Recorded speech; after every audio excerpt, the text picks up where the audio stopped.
Olá pessoal, sejam bem-vindos a esse módulo sobre Soft Skills. Nosso curso Plantão 360, ele almeja contemplar todas as principais ferramentas que vão impactar no dia a dia de vocês, na prática médica, no sentido de melhorar, de potencializar a prática de vocês. E Soft Skills são fundamentais para que vocês, além de ter uma prática eficaz, eficiente, com um conteúdo teórico e técnico muito bem fundamentados, consigam se desenvolver enquanto profissionais, consigam se comunicar bem com o paciente, com a equipe e que consigam se fazer entender. Isso é super importante. Não tem como a gente garantir uma boa prática sem garantir que as nossas medidas, que as nossas sugestões, que as nossas condutas sejam acatadas. E a gente só faz isso se a gente está num ambiente saudável, se a gente está num ambiente onde as pessoas gostam de trabalhar conosco. Isso faz super diferença no nosso dia a dia. Um médico bem-sucedido não é aquele que é tecnicamente bom apenas. Ser tecnicamente bom é fundamental. E é por isso que a gente construiu esse curso com tanta carga de teoria, com tanta atualização, com tanta hard skill importante. Mas o médico bem-sucedido, ele tem também como diferencial a boa comunicação, a boa relação interpessoal e saber se portar. Isso é fundamental. Eu gosto de falar que a gente é vitrine da gente mesmo, o tempo inteiro. Então, numa loja, o que as pessoas fazem? Colocam o que tem de mais bonito na vitrine. Vocês vão colocar sempre o que vocês têm de melhor na vitrine. Como assim, Carol?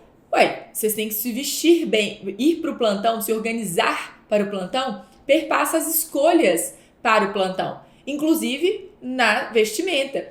Um médico não precisa estar com a roupa mais cara, não estou falando disso. Eu estou falando de uma roupa limpa, de uma roupa que é condizente com o ambiente que você está. Carol, eu dou plantão no pronto-socorro, só trabalho de scrub. Ótimo! Seu scrub, ele tá alinhado, ele tá limpo, o seu tênis, pode usar Crocs, né, que são aqueles sapatos que a gente usa no hospital, que são mais confortáveis, mas que tudo isso seja compatível com a imagem que você quer passar para o seu paciente. Além disso, além dessa comunicação não verbal, existe a comunicação verbal, a nossa comunicação intencional. Quando a gente domina essas técnicas, quando a gente domina essas ferramentas, nós somos muito mais assertivos no nosso dia a dia e conseguimos nos destacar e ter até uma melhor relação com o nosso paciente.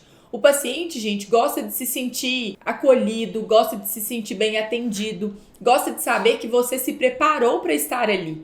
Isso é a experiência do cliente. É impossível falar de medicina de alta performance sem falar da experiência do paciente, que é o nosso cliente também. Então, quando vocês forem para o plantão das próximas vezes, lembrem-se da imagem, do que vocês querem, da mensagem que vocês querem passar. Porque vocês estão passando a mensagem o tempo inteiro, seja ela de forma intencional ou não, que seja intencional e com estratégia. Primeiro ponto é esse, a imagem fala muito. Segundo ponto, sobre as soft skills. E aí são várias que nós vamos abordar, a principal delas e primeira, não de coincidência, mas propositalmente, é a comunicação. A capacidade de falar e se fazer entender. Gente, comunicação eficaz não é aquela fala bonita, cheia de nome técnico, robusta ali que impressiona. Não, é aquela fala que o interlocutor compreende o que foi falado. E nós temos muitas vezes na nossa prática que adaptar a nossa fala ao nosso interlocutor. Tem pacientes que têm um nível de instrução, de informação maior, até da área médica mesmo, falando tecnicamente um assunto que para ele é ok. ok, para ele é do domínio, é do convívio diário dele. Então, nesse caso, termos técnicos não são um problema. Agora, para aquele paciente que está ali no nosso dia a dia, que tem um grau de instrução menor, nós vamos ter que explicar de forma diferente.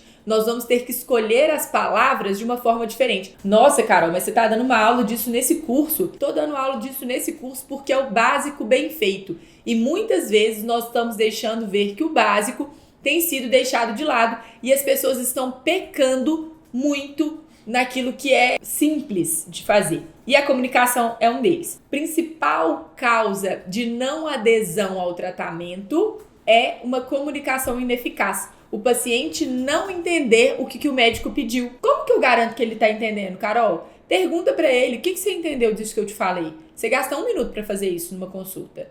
Ah, doutor, eu não entendi. Você me responde, você me explica de novo? Pronto. Você garantiu que a sua comunicação foi eficaz. Essa é uma estratégia no pronto-socorro para você fazer a partir de amanhã que vai melhorar a sua comunicação. Porque às vezes o paciente vai falar assim, você explicou rápido demais, ou você explicou de uma forma que eu não entendi. E isso vai te garantir a forma, isso vai te garantir a possibilidade de mudar a sua forma de falar e de adaptar a sua fala àquele paciente. Então, comunicação é super importante e fundamental. Comunicação com a equipe. A gente fala de comunicação de alça fechada quando a gente está nas emergências, né? Então, durante uma parada, comunicação de alça fechada nada mais é que eu falo uma coisa e o interlocutor repete o que eu falei. Diluir 2 ampolas de fentanil e administrar em bolos. Estou diluindo 2 ampolas de fentanil e administrando em bolos. Então, isso é comunicação de alta fechada. No ambiente como pronto-socorro, em algumas situações como parada, intubação, essa comunicação de alta fechada, ela é fundamental. Transmissão de evento adverso ou de resultado crítico, que às vezes a gente recebe o telefonema, né? O laboratório liga pra gente porque o potássio do paciente está alto. Doutora, quem tá falando? É Caroline Messer. Tem um resultado crítico, você pode aceitar? Quero, pode aceitar. Potássio do fulano de tal 6.3. Repete, por favor. Potássio do fulano de tal 3.3. Ok. É assim que funciona. Você garante que o seu interlocutor recebeu a mensagem e vai executar o seu comando. No pronto-socorro, você tem que garantir que a equipe tenha entendido o seu comando e que faça aquilo. Então, no protocolo de sepsia, a gente falou muito sobre sepsia aqui, foi uma aula longa que a gente esmiuçou passo a passo ali para o manejo desses pacientes. Nesses casos, vocês têm que garantir que foi aberto o protocolo de sepsia, que a equipe está toda ali engajada no atendimento daquele paciente. Isso melhora os meus números, melhora a minha performance e melhora o atendimento do nosso paciente, que é o nosso objetivo final. É o que a gente quer de melhor no final das contas. Fazer a melhor medicina impactando na vida dos nossos pacientes. Isso é fundamental. E a comunicação garante, a gente tem muito comunicação não violenta. É a forma de falar com equipe, seja enfermeiro, técnico, quem estiver ali com a gente, colega, médico. Existem formas e formas de falar. Escolham as melhores formas para que vocês não criem uma situação desagradável. Uma palavra mal colocada, quem aí já não viveu isso? Ela pode desencadear uma série de consequências que poderiam ter sido evitadas se você pensasse, se você fosse intencional na sua comunicação. E isso, gente, é um hábito. Cada vez mais você preocupa com a sua comunicação, você preocupa em se comunicar melhor, você vai conseguir melhorar a sua forma de trabalhar e melhorar o ambiente no qual você está inserido. Existe estratégia para isso. Nós estamos aqui compartilhando algumas estratégias com vocês para que vocês consigam melhorar a forma de se comunicar. Comunicar de forma clara, pontual, identificando o que é relevante daquelas condutas. Por exemplo, tenho uma medicação para ser administrada para agora, junto com uma série de exames. Pondere para o técnico, para o enfermeiro, o que você quer que faça primeiro. No caso do antibiótico, olha, já vai dar 1 hora aqui, prioriza o antibiótico, depois a gente coleta os exames. Isso direciona e evita que depois você tenha um desfecho que você não quis, mas você não orientou adequadamente. Então isso é importante, é uma prática fundamental. Em segundo lugar, gente, empatia. Nós, médicos, não podemos trabalhar sem empatia. Empatia é a capacidade de colocar-se no lugar do outro e entender o que ele está passando. Dessa forma, eu consigo melhorar as minhas propostas, eu consigo acolher melhor aquele paciente e eu consigo estabelecer melhor uma relação médico-paciente. Com a equipe é a mesma coisa. Nós estamos vivendo uma epidemia de dengue, já vivemos tantas outras na pandemia do Covid, em dias críticos no pronto-socorro, que a gente sabe que tem dia que é caótico, mesmo fora dessas situações mais atípicas, tem dia que é caótico, chegam vários pacientes graves. Sejam empáticos com a sua equipe. Saibam que eles também estão trabalhando sobrecarregados. Não se coloquem numa posição hierarquicamente superior a todo mundo, achando que todos ali estão trabalhando para te servir. Isso não funciona e na prática você vai se tornar uma persona não grata, uma pessoa com quem ninguém gosta de trabalhar. E esse não é o nosso objetivo. Nosso objetivo é que você consiga trabalhar em qualquer pronto-socorro da cidade. Nosso objetivo é que você consiga ser bem aceito e bem quisto no ambiente que você tiver. Porque esses profissionais são aqueles profissionais que conseguem galgar melhores condições, melhores oportunidades. São esses profissionais que têm essas habilidades diferentes. Nossa, cara, mas parece tão básico com você falando. Sim, só que eu lido com médicos diariamente, eu lido com residente, eu lido com aluno. E o que a gente vê é que as pessoas estão desvalorizando essas condições simples que a gente está conversando aqui hoje. Então, empatia é importante e fundamental para a nossa prática. Pensamento crítico é a nossa habilidade de analisar as informações, questionar premissas, reconhecer e avaliar os argumentos, além de tomar decisões informadas e bem fundamentadas.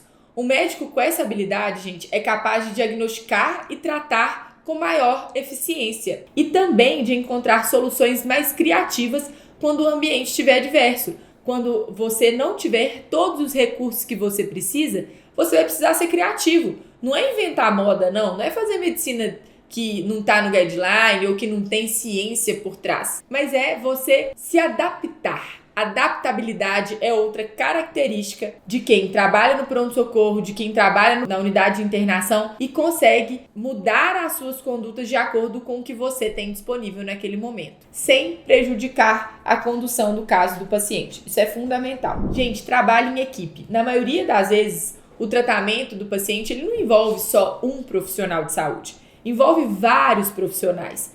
Então, nós precisamos entender que a gente funciona como engrenagem. Nós somos parte do processo, mas não os responsáveis única e exclusivamente pelo processo. Quando você entende isso, você consegue dividir melhor as tarefas e pontuar para os seus colegas quais são as tarefas e por que elas precisam ser priorizadas. Entender que as pessoas ali ao seu redor estão todas trabalhando junto com você e para o bem-estar do paciente. Então, gente, dar uma ordem dura, seca, com grosseria, provavelmente aquela sua solicitação, ela não vai ser tão bem atendida quanto se você fizesse a mesma solicitação de uma forma empática, de uma forma gentil. Isso aí são formas de trabalhar no ambiente que por si só já é muito estressor. Por que eu tô falando isso aqui com vocês? Porque eu tenho experiência de trabalhar no pronto-socorro.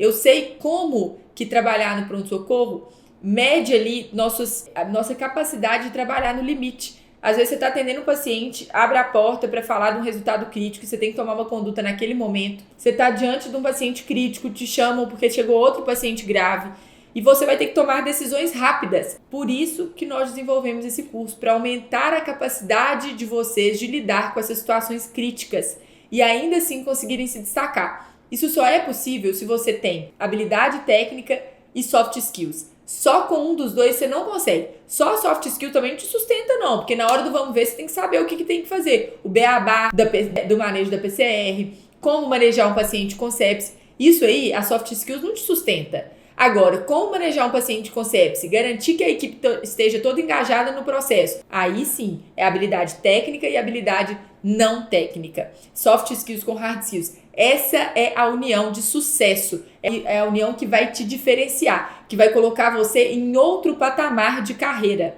Pensem assim, vocês estão aqui porque vocês estão pensando alto. Então, é o mínimo que eu espero de vocês, é que vocês, caso não tenham uma dessas habilidades que a gente está conversando aqui, desenvolvam. Gerenciamento do tempo, a gente falou muito disso na sistematização do atendimento no PS, de como você pode gerenciar seu tempo, chegar no pronto-socorro, identificar as prioridades, traçar ali o que é fundamental em médio prazo, curto prazo, o que é urgente, o que é importante. Falei da matriz de Eisenhower, se você perdeu essa aula, volta lá, que essa aula tá de ouro. E aí, nós vamos também gerenciar o nosso tempo e o tempo das pessoas que trabalham com a gente. Então, se você pedir um exame, aquela pessoa demorou a coletar, priorize esse atendimento se você vê que o paciente já tá ficando ali insatisfeito. Ou até fazer algo a mais, gente, nesses períodos aí de pronto-socorro lotado. Se é uma medicação oral que você pode buscar na farmácia, por que não facilitar a vida do outro também? Se você tá disponível, não quer dizer fazer o serviço do outro não, gente. Mas nós não podemos... Aquele profissional que se destaca é aquele profissional que não é mesquinho, aquele profissional que eu só vou fazer o que tá na minha obrigação. Isso aí não diferencia ninguém. Pelo contrário. Sabe por quê? Porque quando você precisar, quando for o contrário, quando você tiver corrido, a pessoa que você ajudou também vai fazer um algo a mais por você. As pessoas são assim. Elas ajudam quem as ajudou.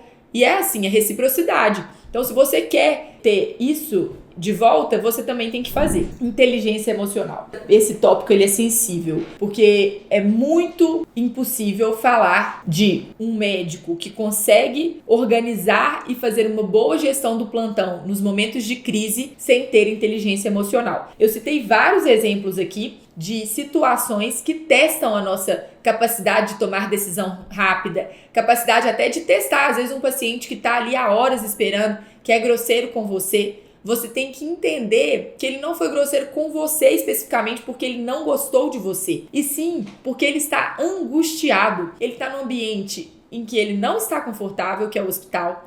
Ele está num ambiente que ele não queria estar, porque ele não queria estar passando mal. E ele está esperando horas. Então, é mínimo, isso aí é muito básico, da gente entender o sofrimento daquele paciente, ser empático com ele e ter inteligência emocional ao responder, ao conduzir esse caso, ao muitas vezes ser cobrado de uma situação que não foi você o responsável, mas que você pode fazer uma boa gestão disso. Gestão de relacionamento também, isso é inteligência emocional. Às vezes a pessoa vai te fazer uma grosseria, você não precisa devolver com grosseria. Não quer dizer que você vai ser transformado em um saco de pancada também durante o plantão, mas a forma com que você reage diz muito sobre você. Eu gosto de falar que os imprevistos, eles não estão sob o nosso controle, mas a forma com a qual nós reagimos a ele está sob o nosso controle. E é isso que te diferencia. Isso é ter inteligência emocional. É você ter algo que você não queria e responder de uma forma que você pensou e escolheu intencionalmente,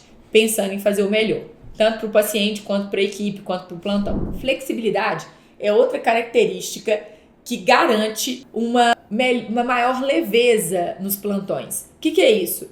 Eu não queria ficar na vermelha hoje, mas o meu colega tá passando mal, ele veio pro plantão para não deixar o plantão descoberto e ele pediu para eu ficar no vermelho. Isso é flexibilidade. Bom, eu não queria ficar na verde hoje, porque a amarela é muito mais tranquila, eu fico lá suave.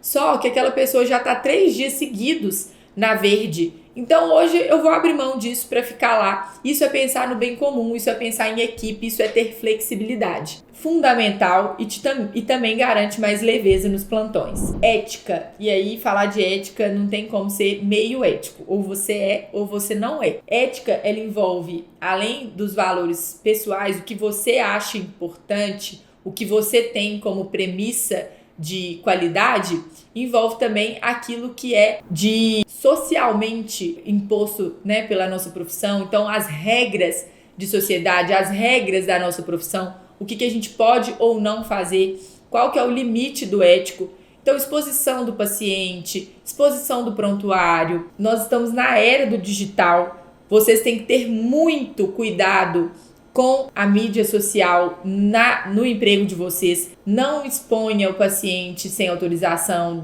do paciente do hospital. Não exponha o seu colega de trabalho. Isso aí, gente, situações como essas são recorrentes e passíveis de processo, passíveis de complicações, inclusive de situações muito desagradáveis. Então evitem isso e tenham postura no ambiente de trabalho de vocês. Isso faz toda a diferença. Humildade.